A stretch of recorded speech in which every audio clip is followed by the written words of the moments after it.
New Zealand 113 పరుగుల తేడాతో శ్రీలంకపై అద్భుత విజయం సాధించింది. Mitchell Santner run out, Nathan Smith catch match కు ప్రత్యేక ఆకర్షణగా నిలిచాయి.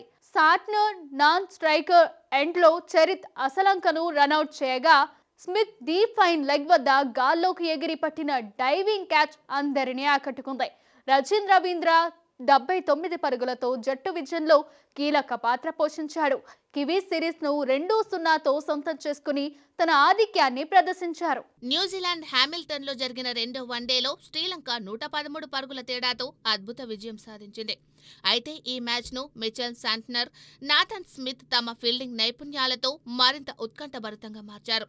శాంట్నర్ నాన్ స్ట్రైకర్ ఎండ్లో చరిత్ అసలంకను రన్అట్ చేయగా, స్మిత్ డీప్ ఫైన్ లెగ్ వద్ద గాలిలో ఎగిరిపడిన డ్రైవింగ్ మ్యాచ్ అందర్నీ ఆకట్టుకుంది. న్యూజిలాండ్ ఆటగాళ్లు రచిన్ రవీంద్ర, మార్క్ చెప్మన్ ముఖ్య పాత్ర పోషించగా, బౌలర్లు జాకబ్ డఫీ, మాట్ హెన్రీ, ఓరోర్కే క్రమంగా శ్రీలంక బ్యాటింగ్ ను మత్తుపెట్టారు. శ్రీలంక బౌలర్ మహేష్ తీక్షణ హ్యాట్రిక్ తో మెరిసిన అతని జట్టుకు విజయం దూరంగా మారింది. ఫీల్డింగ్ లో సీజిల్, బౌలింగ్ లో చక్కటి ప్రదర్శనతో కివీస్ వన్డే సిరీస్ ను 2-0తో సొంతం చేసుకున్నారు. మూడో వన్డే శనివారం ఆక్లాండ్ లో